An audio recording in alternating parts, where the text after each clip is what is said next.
Et voilà, Saint-Paul qui sort des vestiaires avec un pas décidé, avec Argel au départ.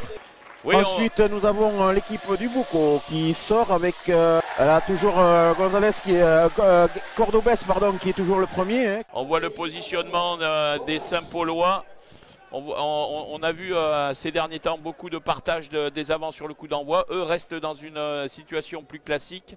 Avec un grand coup de pied qui va se dégager, c'est le numéro 8 qui récupère ce ballon. C'est Coyos qui a récupéré ce ballon. Coyos, le numéro 11, Baillet serré qui vient au soutien. Ça enchaîne encore avec Itois. Attention, le bleu qui lâche pas le joueur. Voilà. Première pénalité. Première pénalité qui sera accordée. Et ça enchaîne. Marcassus qui donnait le ballon à Barboto.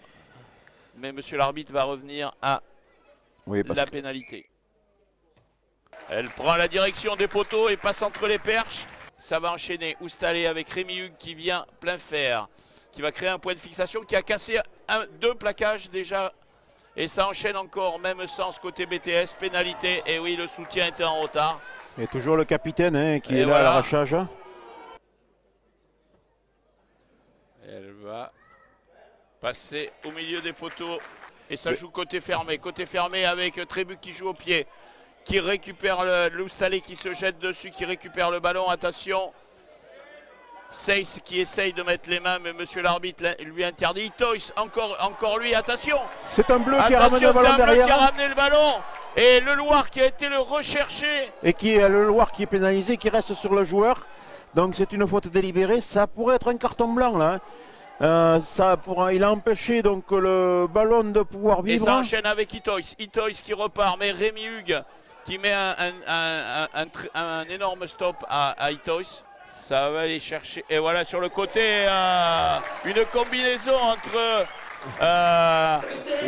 Cardone et Itois. Même sens pour Oustalé, Argel qui va donner à Troussier. Troussier qui prend l'intérieur, qui redonne à Bertoy. Oustalé pour un léger en avant, pénalité. On voit que quand Saint-Paul prend l'axe du terrain, notamment avec les avants, ça libère pas mal d'espace autour. Voilà, transformation de cette pénalité réussie. Ça enchaîne avec Ando, avec Barboto. Belle passe. Qui a une belle passe sans, qui montre toute la puissance qu'a ce joueur. Et ça enchaîne encore avec Marcassus qui donne à Dacunia qui a donné à Coyos. Coyos pour Perotti, point d'ancrage, mais je crois qu'il est pris. Et monsieur l'arbitre va revenir, Benoît, à la pénalité. Marcassus à la manœuvre. Et 3 points de plus. Très beau coup de pied qui passe entre les poteaux. Donc BTS 14, Saint-Paul et Dax 3. L'arbitre arrête le jeu sur cette action de jeu. On a vu les Saint-Paulois qui n'arrivent pas à mettre du jeu en place, qui n'arrivent pas à construire. Et cette équipe du Boucau qu'on a trouvé très joueuse et beaucoup de mouvements. Et le ballon qui est de nouveau écarté avec toujours le troisième milieu centre qui est en train de jouer. Le ballon qui peut être sorti par Oustalé, le ballon qui est sorti rapidement par Oustalé avec la Courbastia qui était récupéré, et c'est un joueur noir qui est à la faute, donc qui est allé mettre les mains sur le ballon mais qui a perdu ses appuis, et c'est une pénalité pour cette équipe de Saint-Paul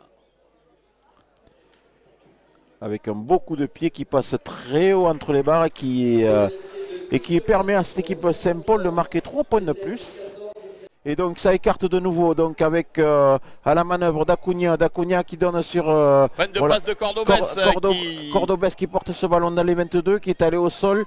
Attention, les Bleus disputent, mais l'arbitre donnera un avantage pour cette équipe du Boucau Tarnos, pour un Bleu qui est rentré en travers. Mais la défense fait rage et l'arbitre revient à la faute du Bleu, et c'est une pénalité.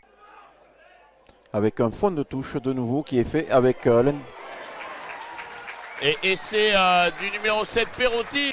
Ah non, c'est Cardone. Là on revient au match avec une pression donc de cette équipe du Boucau qui joue et qui va essayer de récupérer le ballon à la poussée, mais c'est toujours... le Boucau qui finit fort, Benoît, hein.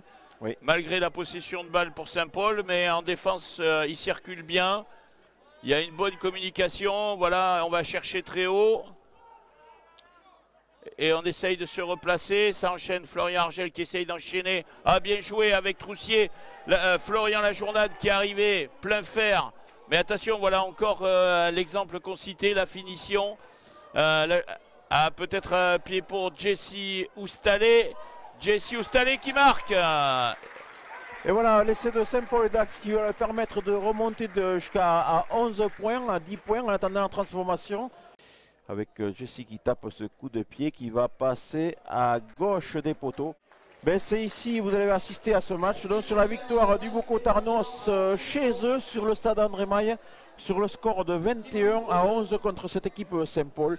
Ben, le Boucau qui a fait le job en seconde mi-temps, qui a cadenassé cette équipe des Saint-Pauloises et qui leur a permis d'avoir un écart conséquent et de ne pas permettre à cette équipe Saint-Paul de revenir.